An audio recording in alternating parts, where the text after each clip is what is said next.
Hello everyone, welcome to Court with Krissy. It's casual day for this pro se and all I could focus on were the Crocs. He's not very happy with his former lawyer or the settlement he agreed to. Like and hype. Court with Krissy is now in session. Plaintiff withdrew, Your Honor. Okay, then you're confusing two sides. Yeah. Plaintiff is always by the tree.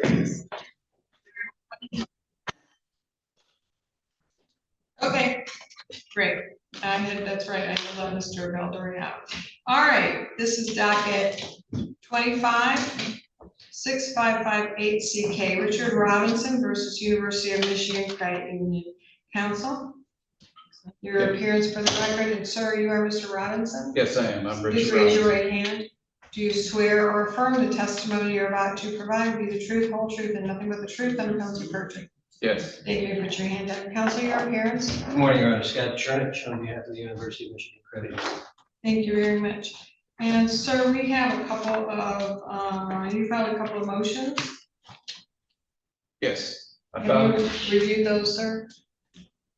Well, just as a matter of housekeeping, there were a number of motions that Mr. Robinson filed. We were put in advance or held in advance until we could get to counsel. I think what's before the court today is Mr. Robinson's request to this court to extend the date for him to obtain counsel and to Have a stay. have a stay. Yeah. I think that's what's before the court. But didn't I order? Did I order a judgment in this or no? No, you No, know, there was no There judgment. was, okay. There's just some back and forth here, but Mr. Valdori was out. All right, okay, thank you. Sir, at the podium, please, what would you like me to do in regard to your motion, and tell me what you've done to find counsel? What I have done, Sir, at the podium, please. Well, I guess you can stand there as long as you keep your voice loud. That microphone's not great. Perfect, thank you. Okay. I've worked, hello, Your Honor. I've worked earnestly trying to find an attorney. I've called at least 15 to 20 attorneys to try to work with me on this case. The issue is that I'm having is that they're reluctant to work with me on this case because documents have been filed and attorney and my former attorney has been dismissed. And so that is their reluctance. I have called the state bar. I'm working with them to try to find counsel to represent me in this area. And that is the reason why I've come to the court before the expiration of those 45 days that the court gave me to find an attorney. I'm here before the court before the expiration of that, seeking another 45 days. In addition to that, defendant has requested information from me. And that is the reason why I am asking for a stay in proceedings so I can get legal counsel.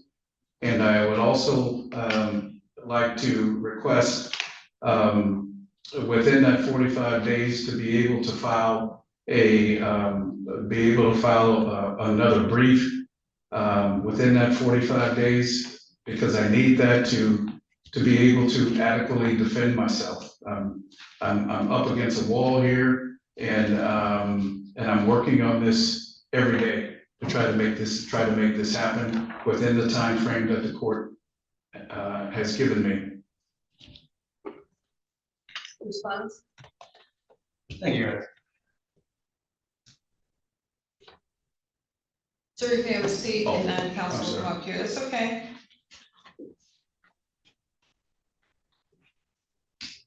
Thank you, Your Honor. Let's try to put this into some perspective if we can. And Mr. Can you just remind me when you're doing that? I thought there was an agreement already in this. I was going to get to that. And the agreement was through mediation, through counsel, that you pay, I think, $4,000, right? The credit union would pay $4,000. Or the credit union, That's okay. correct. Yeah. To back up just a bit, prior counsel is involved. We've got what I believe to be a settlement here. When we attempted to finalize that by exchange of money and documents, some turmoil between the plaintiff and his counsel. Counsel then withdrew after Mr. Robinson had indicated that he didn't agree to the scheduling conference order, which is now implicated by the motion because we've put off 45 days. I've sent some discovery to Mr. Robinson. He doesn't want to provide it. So it stands now, from the credit union's perspective, we have a settlement. Now we're backing up to allow Mr. Robinson to obtain another lawyer and give him more time after he's the one that filed the complaint. And sir, could you remind me, the scheduling order, I remember hearing arguments from counsel.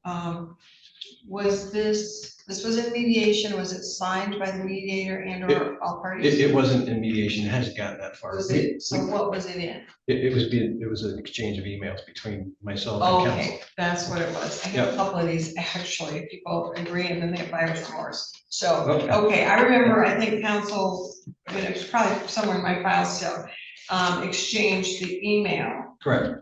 Okay. In which Mr. Robinson's counsel said, we have a deal for the $4,000 in releases. So explain to me how a case of $4,000 ends up in front of me. Well, that's a very good question, especially in light of the fact that the underlying case was in front of Judge Jamo to start. Why that wasn't indicated by Mr. Robinson or why it wasn't assigned to Judge Jamo, since this case is basically a continuation of it. That's one. Two, the $4,000 is the amount we agreed to. His complaint was for damages in excess of $25,000. Okay. And without going into all your negotiations, it's clear he wants counsel, he doesn't want to agree with the amount. What, can you just tell me the fundamental basics of why 4,000 was reasonable? Yeah, sure. I'm happy to. This settlement from the prior case culminates from a circumstance where Mr. Robinson guaranteed the debt of a former friend. That debt was then secured by his vehicle. There became some consternation between Mr. Robinson and the borrower from University of Michigan Credit Union. We agreed to release the lien on the vehicle to let him essentially out of the deal. Do you recall how much the lien was on the vehicle? My recollection is that the borrower, Ms. Egger, owed somewhere in the area of $1,800. Okay. And that the vehicle securing the debt was you have to forgive me, it was a Honda, is that correct? The vehicle securing the debt was a Volkswagen. What year was it, sir? It was Volkswagen Jetta 2010. 2010 Volkswagen Jetta. Through one circumstance or another, University of Michigan tried to release the lien. They sent the lien release to Ms. Egger instead of Mr. Robinson. Mr. Robinson then 3 years later brings this lawsuit to say that somehow we defrauded him into this settlement to release the lien on his vehicle. Since then, the credit union has provided Mr. Robinson with the lien release. So he's out of the underlying debt to the University of Michigan Credit Union. And now he wants damages. The damages we calculate to be at most what he had to pay out in attorney's fees to bring the case, because now he's got relief. In other words, the vehicle's free and clear. And he has the vehicle? He does. We never repossessed it. Do you know did you ever figure out the blue book on the Jetta? My dad loved Jettas, by the way. Yeah. It's a very good car. Apparently it's still running and after all these years, and I just have to smile because it just, my father's deceased now a couple of years, but we had a few Jettas in the family. I always drive American, but I have a few family members who like the Jettas, so I'm just smiling because it is a good car apparently. It's a very Sure. Yeah, so do you know what the blue book is? The blue book is, as I understand it, was somewhere around $6,000. Okay, thank you. May I have a seat? Sure. Could you please? Thank you. May I speak, Your Honor? Yes, that's what I'm asking you to do. We take turns, so they can tell you're not a criminal because you don't know your way around the courtroom, so that's a good thing. All right. So that's okay. So, sir, I have some questions for you. Why do you think the 4,000 settlement was not good enough? Were your expenses covered? You have the vehicle. No, but my expenses weren't covered. If I can go back just a little bit, Your Honor. when that agreement was signed some 3 years ago, Mhm. I signed the agreement. The opposing defendant signed the agreement, but the credit union never signed the agreement. Well, they have emails. I saw emails last time that everybody, all the attorneys agreed. No, this is the underlying case. Oh, the underlying case. I Okay. went to Mr. Chernich Okay. personally on 3 occasions within that 3-year period of time. And I asked him to sign the agreement. And I filed documentation with the court to show that. Okay. Over that 3-year period of time, Mr. Chernich did not sign the agreement. Okay. That is the reason why I brought the suit, because my car was still being held in possession of the credit union. They still had a lien on the car. Okay. And now to answer your question in regards to the $4,000, I believe that the damages that I have suffered, both mentally damages and other damages, far exceeds the $4,000. Tell me about that. Let me just say, sir, are you afraid to drive? Are you afraid of attorneys? Are you housebound now? Are you losing sleep, in counseling, taking meds? I mean, what has this caused? I have been taking medication. I am seeing a psychiatrist. I have been going to All counseling related to this? related to this issue. And this issue has been going on for 3 years. And this is an issue that I have tried to resolve 3 years ago by going to Mr. Chernich on 3 occasions. And on each occasion, he refused to sign the agreement. So what I am asking for now is the 45-day extension, a stay of proceedings, and the right to file an additional brief within that 45 days to explain my position. And I don't want to take up a lot of the, no, I'm sorry, I didn't mean to move that. I didn't want to take up a lot of the court's time. And within that 45 days, something has to happen, because I'm not going to come back and ask for additional time. Within that 45 days, it's either I find counsel, I drop the case, or I move forward in pro court. Well, But within that 45 days, sir, I need to understand something. You have the $6,000 Blue Book Jetta. You like the car, it's yours free and clear. Prior to this case, there was an $1,800 lien, which has been forgiven. So now you have a car without a lien, free and clear ownership, correct? yes, Okay, so you're under that you were not the borrower, or you were the borrower? I was not the borrower. Okay, so how did you get this vehicle? Oh, I owned the vehicle. So how did it have an $1,800 encumbrance on it?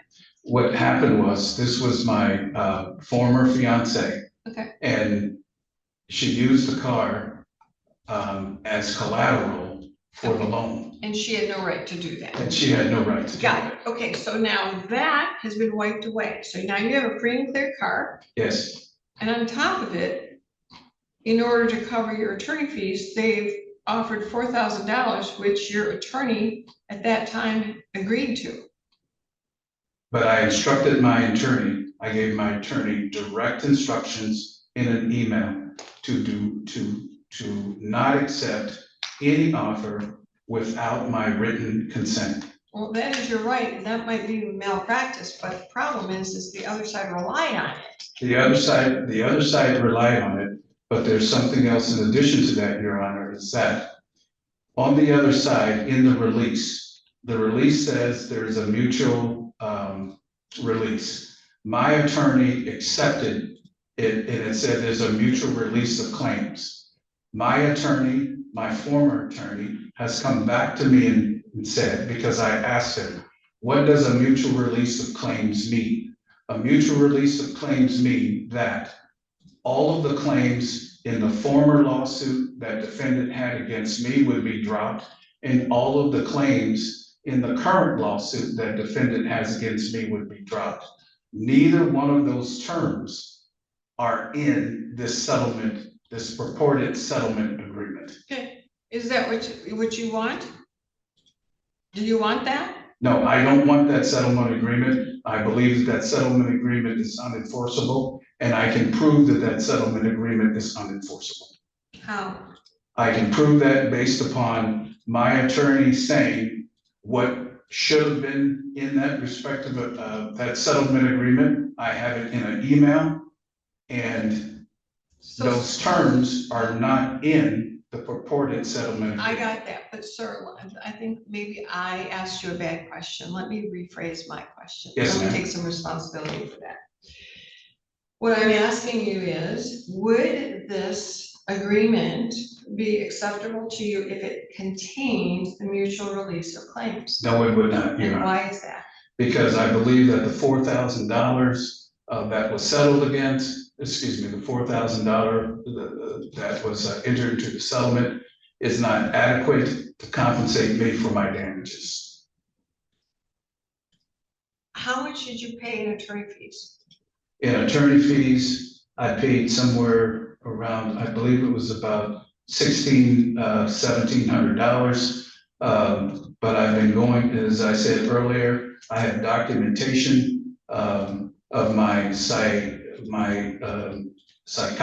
that I have been seeing, the medication that I have been seeing, the medication that I have been taking, all because of this particular incident.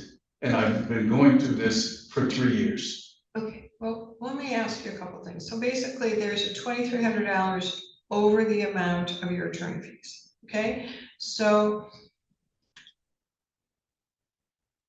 in regard to the $2,300,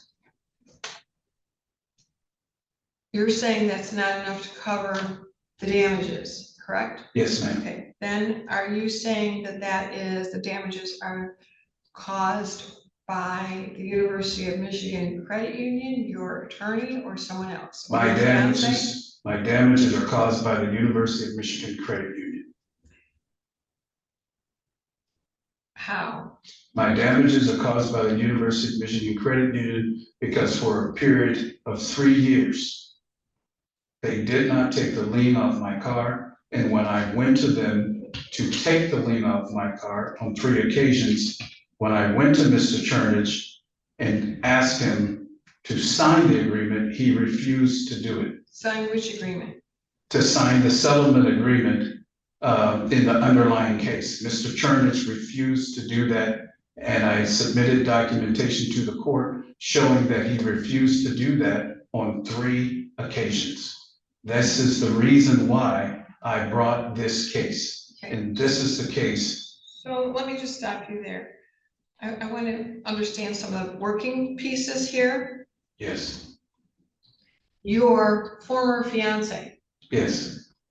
sounds like it's good that she's a former fiance. Oh, she's a very nice person. I'm sure she is, but you know, we all have formers and we're Yes. glad of it. I never Good said people. anything bad about her. Okay, She's a nice person. Okay, but this nice person might need to be brought in this case because it appears that the starting point of this was your former fiance getting $1,800 against a vehicle she had no right to.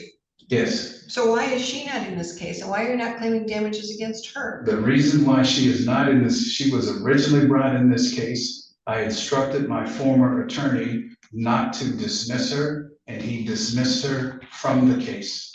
Okay, I mean, if this is reopened, she's gonna be brought back in, whether it's Yes. under me or the University of Michigan, because it sounds to me like she caused this. She was the pebble that turned into a rolling stone. Well, she started it, but then the University of Michigan refused to sign the agreement.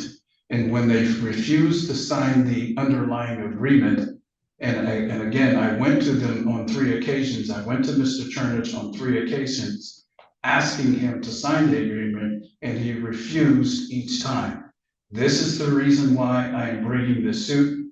This is the reason why I have these Okay. Psychological and mental damages, which I have documentation But of. Mr. Chernich is not in this case, so you might have a claim against him in terms of, and I hate to always say this against. But I asked him. Stop, sir. He I'm might sorry. have, I'm trying to explain to you, because this case is very fragmented. I'm not sure all of your claims fall under here.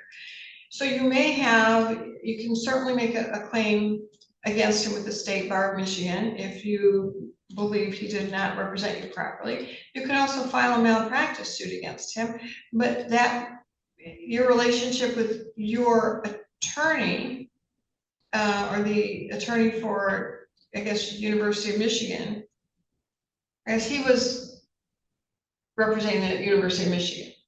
Mr. Chernus was representing the University of Michigan. Okay, I'm sorry. So, but what about your attorney? You said your attorney. Yeah, my attorney, that I, asked to withdraw, he was representing me. And it is the University of Michigan that caused me to have these damages. Because they didn't agree with what you did? So, because I was getting my parties. Because they did not Sorry, I just want to sign make the a record. agreement. So there's no claim that you would have against Mr. Chernich? No. Because they didn't represent you. I forgot there was the other attorney release, but. Yes, no claim against Mr. Right, Chernus. so he's representing his client. They don't have to agree to what you want.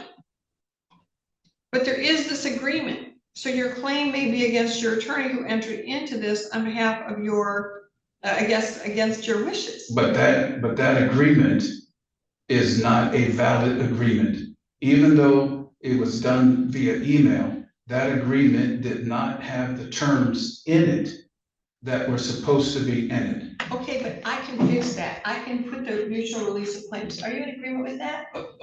I'll do it right now, Judge. Okay, and But- what other terms are not in there? But that's not what I want, Your Honor. That We agreement don't- not only did not have the Sir, terms. I'm not in the happiness business. I have to follow the law. And if there's an agreement, I'm gonna make it better for you. I don't know if you can prove damages more than $2,300. But I can prove that, Your Honor, and I need 45 days to be able to do that. That's all I'm asking the court to do, and I can do it within that time frame.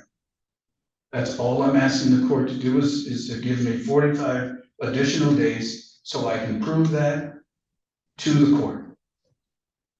So you want this to come out, because there's different laws in Michigan. And it can go by percentages. And so if the credit union is willing to give you $2,300, you might have to get the rest of the money from your former fiance. But the And maybe amount, your former attorney. but the amount that the credit union has offered, that's an amount that I did not agree to. And I can prove that agreement was not valid, and that's why I'm asking the court to please give me 45 days. I So I understand can that, prove sir. that. But then your former attorney may need to be brought in and your girlfriend. And that will be fine, sir. And I will do that. But then I can release the University of Michigan. Your claim now then would become against those two. But the University of Michigan, based on this agreement, it is not valid. That agreement is not enforceable. It is enforceable based on the emails that I saw. There was agreement. Your attorney agreed, maybe should have talked to you. That's malpractice. That's a different problem. And you may have a claim against his insurance company and your fiance. It's just a moment. Sir, from there, you can answer this question. Yes, ma'am.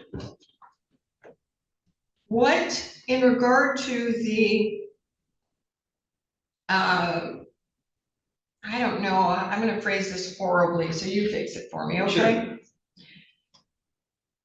The credit union's responsibility because it's not just a responsibility to this stakeholder, but to all stakeholders who are in the credit union. Correct. And you have a lot of rules that you have to follow, and some of the rules that you all follow drive me insane as a consumer. Okay, Understandable. so, I draft those. yes. So were you, on the underlying case, were you able to do what Mr. Robinson wanted, or were there federal rules against it? Does that make sense to you? I think so. Let me answer it this way, if I can. The crux of the settlement in the underlying lawsuit was for the credit union to release the lien. As I indicated to the court earlier, the credit union did that and sent the release of lien to Ms. Egger, which is Mr. Robinson's former acquaintance. And I understand that, And but then- I want to take you one step backward. If you Sure. remember, Yep, he's claiming that this occurred over 3 years, should have been done immediately. Did the bank delay, or was it his former fiance that delayed? I mean, what caused this? it was a mistake. The release of lien went to Ms. Egger instead of him. And then 3 years later, he brings this up. Now, we sent him the release of lien, he's got it. Okay, so why was it sent? I'll get to you, sir. Yes, ma'am. Why was it sent? I understand the mistake. Yep. Banks don't generally make that. But was it sent to her because she was the one who took this out with was it with his permission or without? He alleges it was without. Well, would the bank do that without? If we went into the bank records, I mean, I find it hard to believe that the bank, any bank, especially a credit union, with the extra layers of protection credit unions have over and above extra banks. I mean, they just have extra rules. I find it hard to believe that the University of Michigan Credit Union gave a third party a lien on his vehicle or any others without his permission, approval, whatever. How did that work? We have Do a you know? very long history of his consent in allowing the lien. And is that in writing? Yes, So he consented to her having this. correct. Sir, explain that one to me. Okay, How did they cause a problem if you consented? okay. My ex, which was as part of the underlying case, asked me to sign a document. I signed the document. It was my fault. I didn't know what the document was. We made an agreement in the Who's underlying, we? myself, the credit union, and my ex. Okay, We all came together. I signed it on December the 23rd, 2022. okay. My ex signed it on December the 23rd, 2022. The agreement was sent to the credit union. The credit union did not sign the agreement. I went to the credit union on 3 occasions to ask the credit union to sign it. They would not sign it. Was that the agreement to have, what was the agreement? The agreement was for, once the agreement was signed, for the immediate release of the lien of my car. Which they eventually did. 3 years later. Okay. And so again, I asked the court in regards to this purported settlement. I can prove that this settlement is not enforceable. If the court can't give me 45 days, then please give me 30 days. And I can prove that this agreement is unenforceable. And if you would allow me to have a stay in proceedings and also to submit a brief, I can do that within 30 days. You can't have both a stay and submission of brief. The brief would have to come after the 30 days, but nonetheless. After the counsel, 30 days. sounds like this is a breach of contract case. Isn't the statute of limitations on contracts 2 years? Why are we here on that? Statute of limitations, 6 years. Ah, okay, I'm thinking of something else. Okay. So, And not only do we why would, accept, I don't, sir, I don't know how you're. This case should not be before this court, first of all. Second, it's going to cost more to try this case than you're gonna get. And I'll tell you why. I want you to think about this. You're going to have to get a psychiatrist, psychologist, doctors, all of those are expert witnesses to talk about how this impacted you so much that you have to be medicated, go to counseling, et cetera, et cetera. Then, on top of this, the liability will have to be divided between your lawyer, your ex-girlfriend or fiance, and the University of Michigan. And if it goes to jury trial, I don't have a crystal ball, but I've seen these kind of cases, Hingham County is very, very cheap on this, and they're gonna look at a healthy guy who can represent himself, as you have, and be very organized, and say, we're not doing anything. Or they'll enforce the 4,000, and you're gonna be out thousands of dollars on the expert fees. Plus, if we go to trial, there's a court rule that says if you lose, and you may very well, you have to pay the defendant. So are you willing to take all of that as a risk? Because there's a lot going on here that I don't see needs to happen in a court of law, Your at Honor. least this court. I am willing to take that risk. That would stress me out more than what you've already gone through. You understand this is going to elongate everything and cost you a lot more money. I am willing to take that risk, Your Honor.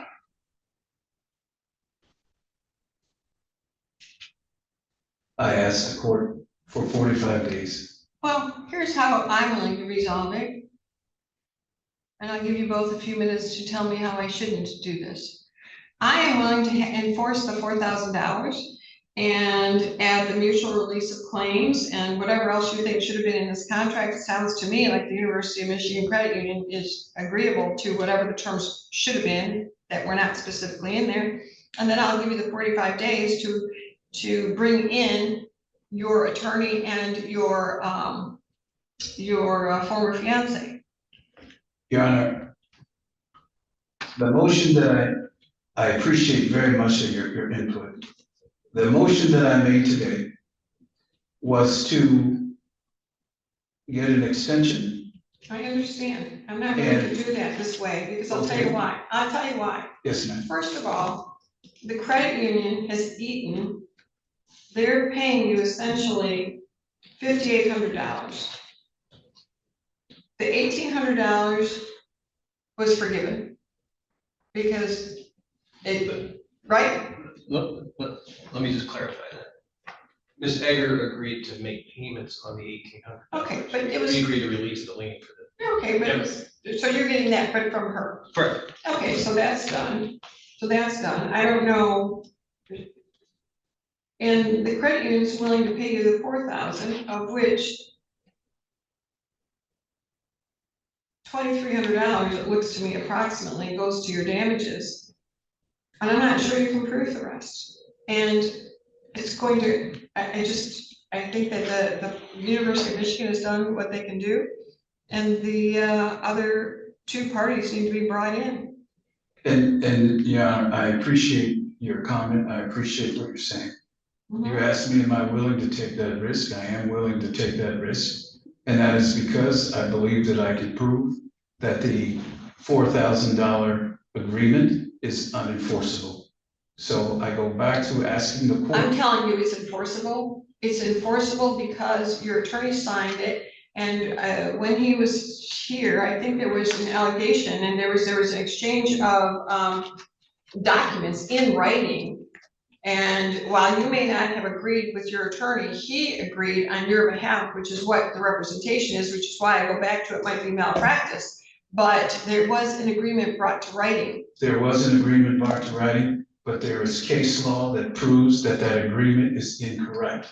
There's case law that proves that that agreement is unenforceable. And that case law indicates that when a agreement under, I believe it's MCR 2.50. Okay. When, It was based on mutual mistake and all these other things, but. no, it was that agreement was put together. In that agreement, it says that, you know, we're going to have the defendant offered a mutual release. My attorney offered a mutual release of claims. I have an email from my attorney that says what the mutual release of claims would mean. And I explained that to the court that the mutual release of claims would be a dismissal of all prior claims from the defendant and the claims here. That was not in the agreement that was subscribed. Case law indicates from the Michigan Appeals Court. Case law indicates that when you have an agreement and those terms are not in the agreement, and you're supposed to put another agreement together where those terms will be in it, the underlying agreement is unenforceable. That Stop is there. case law. Counsel, was that an actual term that was agreed to that should have been put in writing? Do you recall that? I don't recall reading that in the email that went back and forth. I recall the $4,000.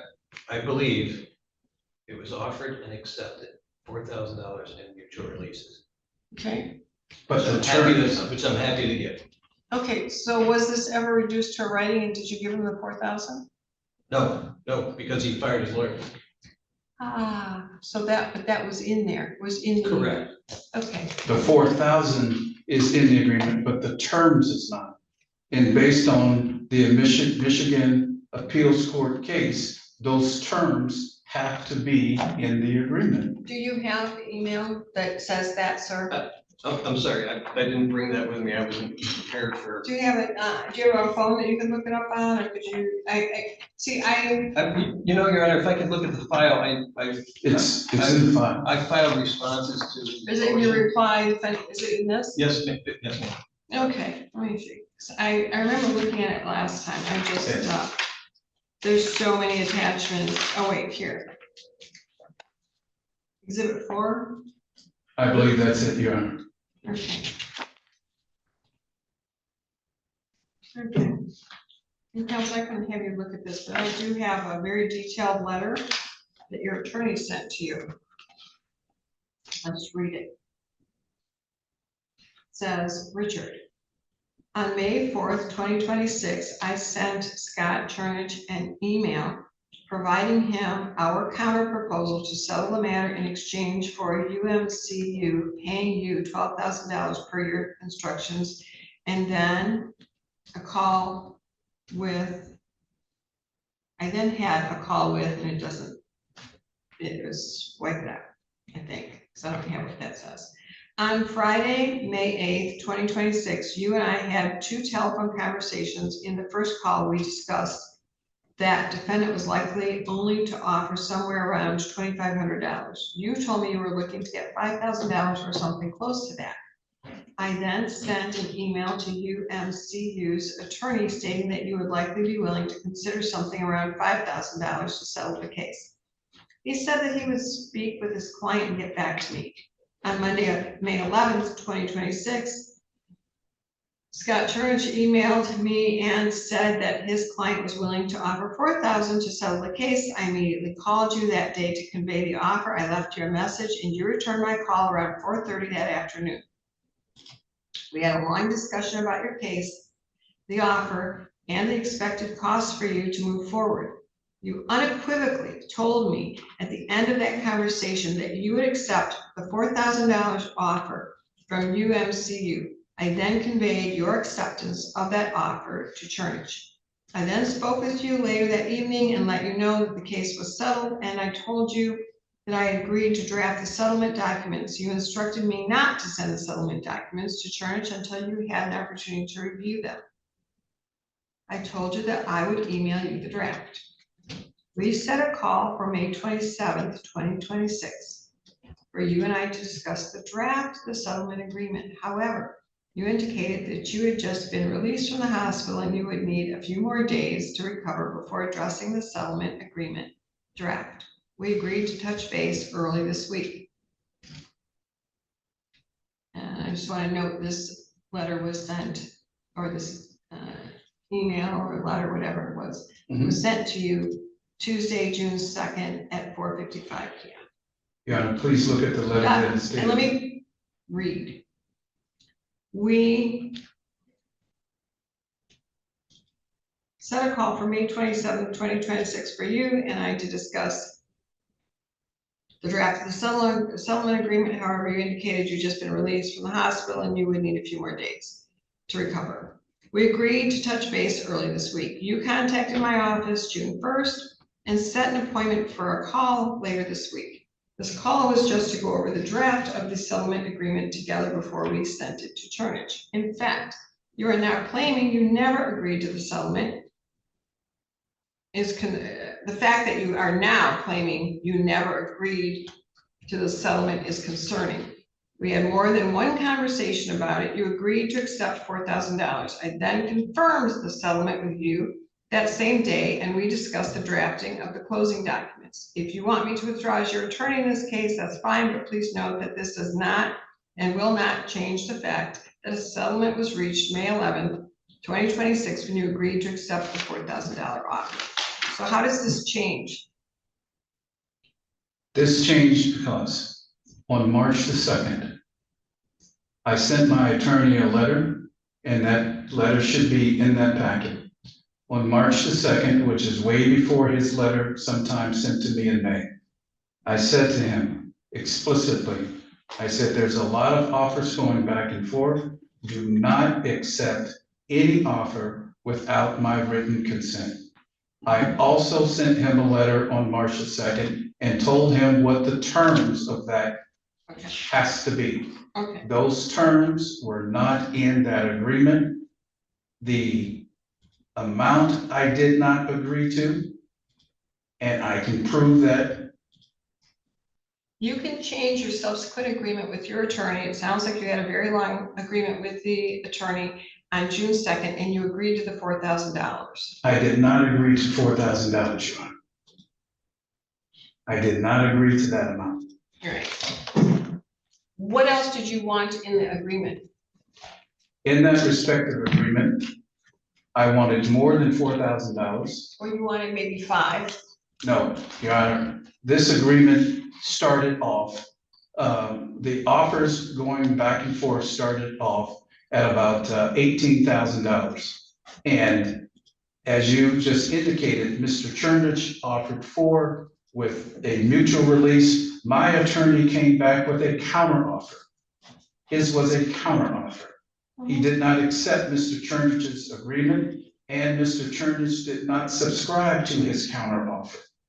So in addition to the terms not being in the agreement, and you asked specifically what terms, those terms were to be that the defendant, University of Michigan Credit Union, were going to release all of their claims against me.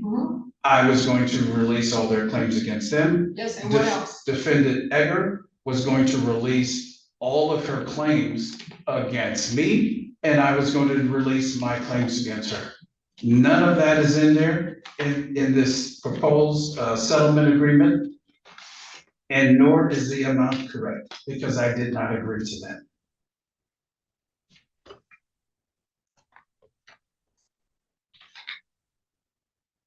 Well, she's not even in this case. Right? Is she or is she not in this case? Was she ever? She was in the case. Yes, Well, she was. When did she get out? She got out of this case. You signed the order to get her out. I believe that was sometime in April. You signed the order. Okay, here's my ruling. Counsel, you're going to draft a proposed order under the 7-day. Sir, that means that if he does not follow what I say, then you can file an objection. And then you can propose another order to me. And then we'll have a hearing and I'll decide which one I'm going to sign. But here's the order of the court. It appears very clear to me that there was an agreement. It does appear very clear to me that Ms. Egger was out of this case prior to this June or May agreement. She was out in April. I only have part of the file, but I remember signing that. That's why I asked when she was out. But nonetheless, I don't know that she needs to be in this. If the university wants to add that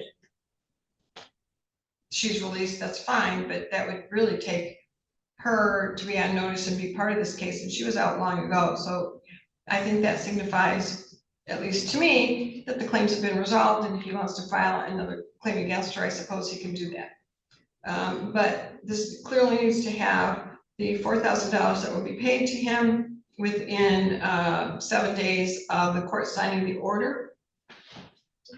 The $4,000 will be paid. There'll be in that order a mutual release of all claims between the 2 parties that are left in this case, and that is Mr. Robinson and the University of Michigan Credit There'll be no attorney fees, no interest, no, nothing. He gets his Volkswagen Jetta free and clear, which has already happened. That doesn't necessarily need to be in the order. If you want to put it in there, it's already been done, so I think that's moot.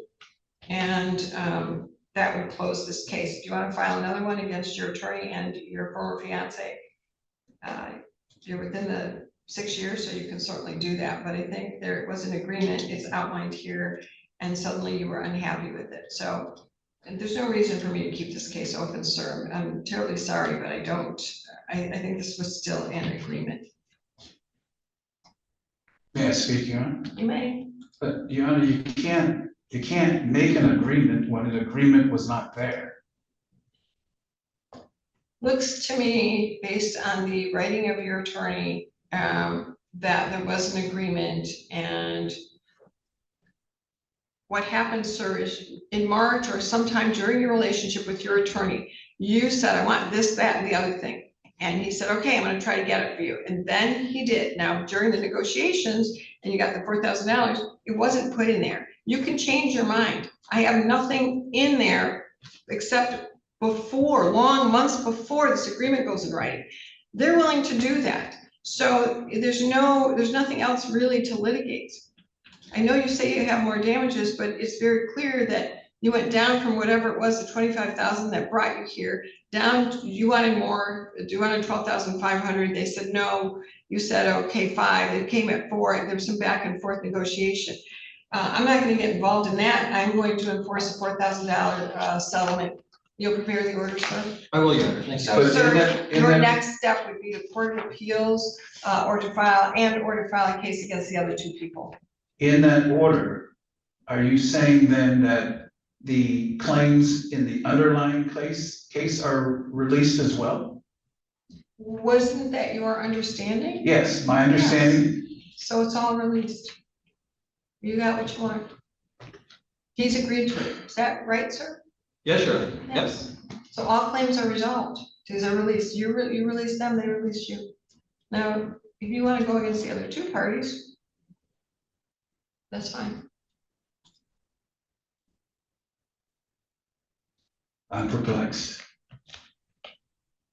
Well, that's why we have a Court of Appeals. I don't always get it right, sir, but from what I see in the history here,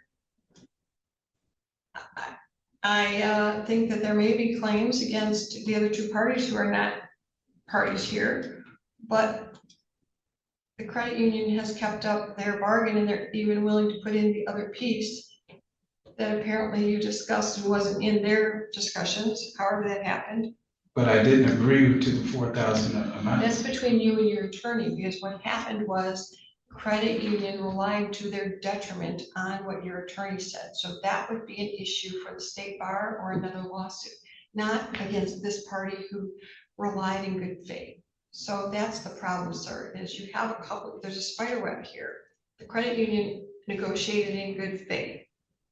And I don't know what happened between you and your attorney. That's for another day in court. And I think legally this makes sense. I understand your case law. And if it was just the agreement between you, if you had personally made it with defendant and it wasn't in there and you agreed only if it was in there with them personally, that would change my mind. But you used counsel, relied on counsel. I don't know what happened there, but you may have a claim against counsel, but you don't have a claim against them. They relied on this agreement that counsel conveyed, and there was sufficient negotiation going back and forth. And although you indicated back in March to your attorney what you would and wouldn't do, this was an agreement that continued to morph until it was finally agreed to, $4,000, and you got your power free and clear. I think it's a right and just settlement against the credit union based on what I know, what everybody's pled in the, not just this file, but there's an underlying file that I have here. And again, you may have a claim against the other 2 parties, but the credit union's out. You'll prepare an order? I will, Your Honor. Thank you. Thank you. Good luck to you, sir. Thank you, Your Honor.